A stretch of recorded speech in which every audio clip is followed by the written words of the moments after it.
Hey everybody, thanks for stopping by. My name is Stone Rain Productions, but please feel free to call me SRP if you'd like. I've seen a bunch of people doing some post-rotation decks with some really cool leaders, but I don't think that I've seen anybody do a Set 7 Boba post-rotation. So I wanted to give it a try today and see how it goes. The full spoiler just came out. I want to say maybe 2 days ago, but as at the time of recording this, I just got a new mic and it fell over, so apologies there. Speaking of that, if you guys notice an improvement in the quality here of the audio, please, if you don't mind, just let me know if it sounds good, bad, the same, whatever. Just kind of curious. Anyway, before we dive in here, if you could please consider liking and subscribing, definitely would appreciate it very much if you could. And yeah, let's dive in and we'll take a look and see what we're working with. We'll go over the card choices and we'll discuss everything all about this here. So I'm decided to try the new Boba Fett leader.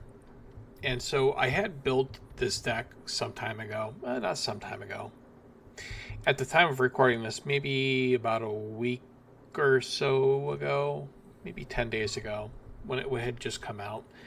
I thought it was cool, but I didn't think that there was enough playable bounty hunters, and I still don't really think there's enough quality ones, but this deck definitely does win. So my biggest problem with this so far is lack of a good finisher. So we'll go over everything. We'll take a look here. But if there's something that you can possibly think of that you think would fit in good here for a finisher, feel free to drop it in the comments below. And certainly willing to update the list. All right, so we're going to be playing with the new Set 7 Boba Fett. And it has the ability of when a friendly bounty hunter units... when a friendly bounty hunter unit's attack ends, if the defending unit was defeated, you may exhaust this leader. If you do, create a credit token. Okay, so anything that gives us an extra resource is potentially good. So, I mean, it sounded good to me. And really what I want to get to now is the back side of this here. It's a 5 deployed leader. And it's a 3/6 with raid 1. So the stats aren't horrible. I like the raid 1 on it. And it has an ability with when a friendly bounty hunter unit's attack ends, if the defending unit was defeated, create a credit token. Okay. So we can really get some serious ramp with this leader, potentially.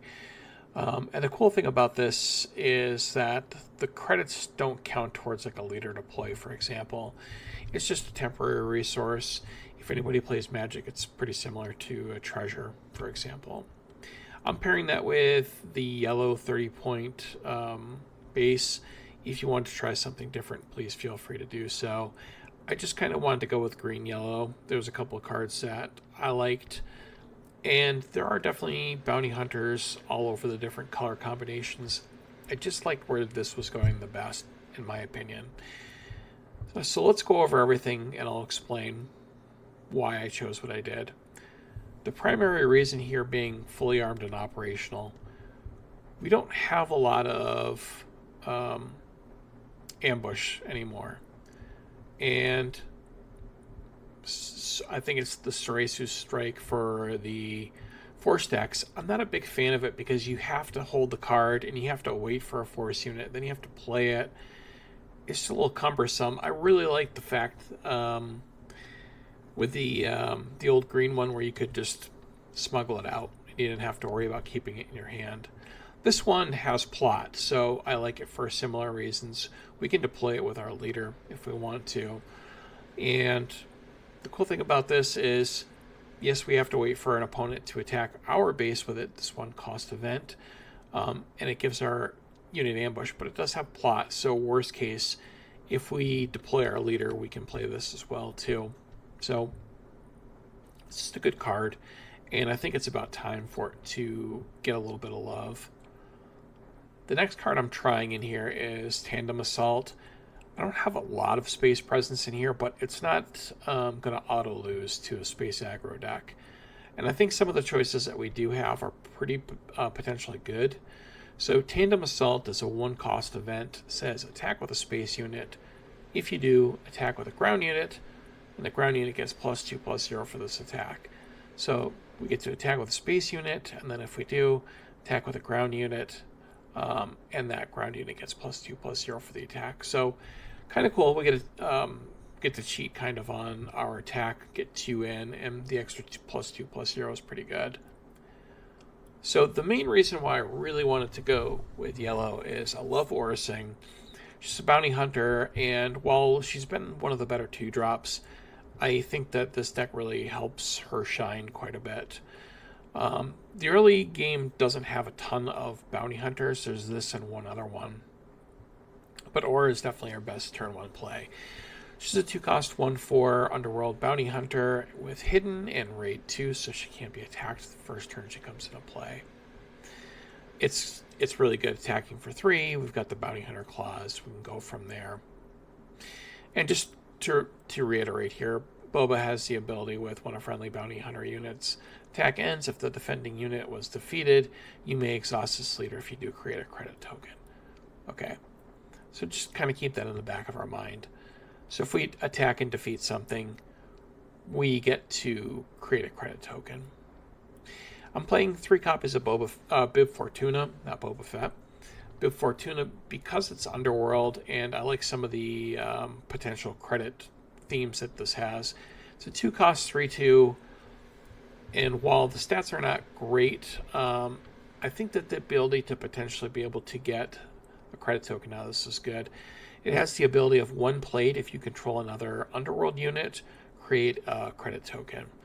So it's relatively low cost in my opinion. At 2, if we've played anything else, this isn't really a turn 1 play. This is a turn 2 and beyond. As long as we have another Underworld unit, it's just essentially going to give us a little bit of a ramp. I'm also running 3 copies of the Black Sun Patroller. I really like this a lot. And this is also not a bounty hunter, but it's a 2-cost 2/2 shielded Underworld vehicle fighter. So it's just a good it's a good space presence. It's a lot like Crafty Smuggler, but in space. Our next 2-drop is C-3PO. I've got 2 copies of it. This is also not a bounty hunter. I promise we're going to get into those very soon. But I do like the ability on this. 2-cost 1/4. Rebel, Underworld, and Droid. We need to pay attention to the taglines here. On attack, you may give an experience token to another non-leader unit that shares a trait with his friendly leader. With a friendly leader. Did I read that right? You may give an experience token to another non-leader unit that shares a trait with a friendly leader. So we've got Underworld and Bounty Hunter. That's almost everything in our deck. So it just seemed like it was a good fit. It's a 1/4, so it's going to stick on the board. I wanted to give it a try. I like this card, and I think it's going to do pretty good in this deck. I'm also running 2 copies of Follower of the Code. It's 2-cost Droid Bounty Hunter. It's a 2/3 with a Restore 1. The stats are not as great. I think there's so many 2/4s right now. It's just kind of the standard. But a 2/3, most likely at least, shouldn't get defeated right away, especially if we've got the initiative. So it's another bounty hunter as well. So far, we've got Aura Singh and the Follower of the Code. I've got 1 copy of Callous Bounty Hunter. I'm running this because of the Saboteur in here.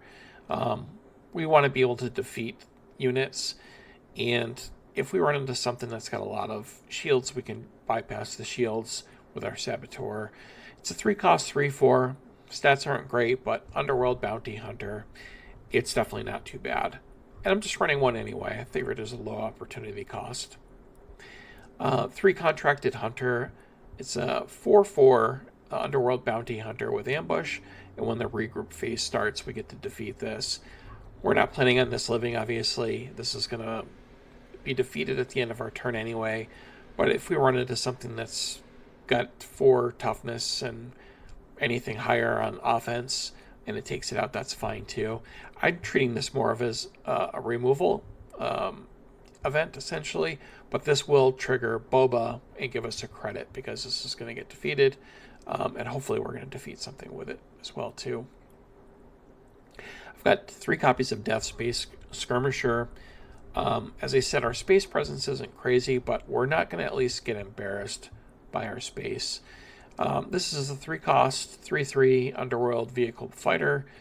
When played, if you control another space unit, you may exhaust a unit. You can play with this, or you can play with the other one, the Snubnose. I forget the name of it exactly. I believe that it doesn't have the same, if you have another space unit to exhaust something, but the stats aren't as good. I forget there's some downside to it, and I decided to go with the Death Space Skirmisher. I'm also going 3 copies of Mist Hunter, which is a 3-cost 3/4 for space, Underworld Vehicle Transport. On attack, if you played a Bounty Hunter or Pilot card this phase, you may draw a card. It's not the absolute best thing, but we've got a bunch of Bounty Hunters in the deck, and if you look down on this bottom row, you'll see a good portion of them are right there. So most of the time, we're most likely going to be able to draw a card off of this. It's an on-attack trigger. I wish it was on-played and on-attack, but it's whatever. Now, Stolen AT Hauler, I absolutely love this card because it's just overstated for 3 cost, 4/5 in space with the Underworld tag. When it's defeated, our opponent gets to play this card for free out of the discard pile, and then when we defeat it from them, we get to play it for free, and this keeps going back and forth. It's just kind of a good way to eliminate something in space. That's the primary reason I have this in here. We're not really planning on winning in space. Now this Target Tagger, I really like this card a lot. So this really reminds me of the, I can't remember the name of it, the old Rebel that, Lieutenant, I believe it is, that lets you attack with a Rebel. This one is a Bounty Hunter version, 3 cost, 3/3 when played. You may attack with a unit. If it's a Bounty Hunter, it gets +2/+0 for this attack. I think it's fantastic. It is itself a Bounty Hunter, so it's pretty great. Definitely to run in the full 3. Ruthless Duo, I think that this looks pretty okay. I wouldn't say it's the absolute best. The stats kind of suck, but for 4 cost, 3/5 Underworld Bounty Hunter, has the ability of when played, if you control another villainy unit, you may deal 2 damage to a ground unit. And considering that we're primarily ground-based, I wanted to have a little bit of flexibility here where we can play this and potentially pick something off on the ground to clear the way. Expendable Mercenary, we are ramping with credits. I figured this would be good as well too. If we get a credit early, we can get this down on turn 3 and it will act just like a super laser technician. But it is a Bounty Hunter and it is Underworld, so just something to note there. Now, Forlom and Zuckuss are definitely a combo. And I didn't really look at it before, but once I kind of started to look into the Bounty Hunter list, this was another reason why I really liked going into yellow. By themselves, they don't look so good, but together they're great. These are the triple aspect. We'll start with Zuckuss, obviously, here, since it's 4 cost. It's a 3/5 with Saboteur, and it says, on attack, if you control another Bounty Hunter unit, you may deal damage equal to this unit's power to another, this says ground unit on it. So on attack, if we control another Bounty Hunter unit, which we probably will, we may deal damage equal to that unit's power to another ground unit. So it's good. We have potential where we can just hit something else with damage while we're attacking with this. And one thing to note too, this does also have Saboteur. So if we see something with shields, Saboteur lets us bypass that too. So just kind of a side thing. Now where I think it gets really good is when you have them both out. Forlom is a 5 cost, 4/5 that has a when played. You may attack with a friendly Bounty Hunter unit. Even if it's exhausted, it can attack bases for this phase. So it kind of has like a pseudo ambush to it. Now if we choose Zuckuss when we play our Forlom the following turn, we'll be able to attack with our Zuckuss, and then we'll be able to do 4 damage with Zuckuss's ability off with a Forlom, which is pretty cool. So it's kind of like a 2-for-1 type of a thing there. And I just really like the way that those two play together. The odds that we're going to both get them both out at the same time, probably pretty low, but I still like them together anyway. Worst case scenario, I like Zuckus's ability because we're going to definitely have another. I mean, unless something goes catastrophically wrong, we should have a bounty hunter. Also going with 3 copies of the new Boba Fett, 5 cost 6/5. When played and on attack, you may pay 1. If you do, deal 3 damage to a ground unit. We're definitely going to try to clear the way for our units, so this seems like a slam dunk. This is sadly one of our finishers, because there's not a lot for bounty hunters in this that's really big. So I'm hoping that we get something big in the future. Or we could kind of splash and do something like a Director Krennic if we wanted. Our last bounty hunter in our penultimate card is the Guild Ambush team. And this is pretty much a Syndicate Lackey, I think was the name of it, from set 1. 5 cost 5/4 with Ambush. But this has got the bounty hunter tag. And we want to defeat units anyway, so Ambush is pretty important. Now, as far as a finisher, this card is flashy, but I don't think that it's going to necessarily be a great win condition. So Tear this Ship Apart, 7 cost. Now, just before I read this, keep in mind we're hopefully going to be developing our credits, and with our expendable mercenary also ramping. So we should be able to get to this pretty quick in theory. Now, for me personally, when I start to resource, I usually get rid of the cards that are way out of range to start. And then I just kind of go from there. But the idea of this is we want to be able to hit something big that our opponent controls. This is a 7 cost event in our colors. Look at all of an opponent's resources. You may play one of those cards for free. If you do, an opponent resources the top card of their deck. So important to note, we're going to short our opponent on a resource by playing this. Because when you resource a card, the card that we're replacing is going to enter play exhausted. So if we're at parity and we both have 7 resources and we're on the initiative, we play this, now they're going to have 6 resources to work with. So the idea is we want to look for the biggest thing that our opponent has and kind of play it and use that as our win condition.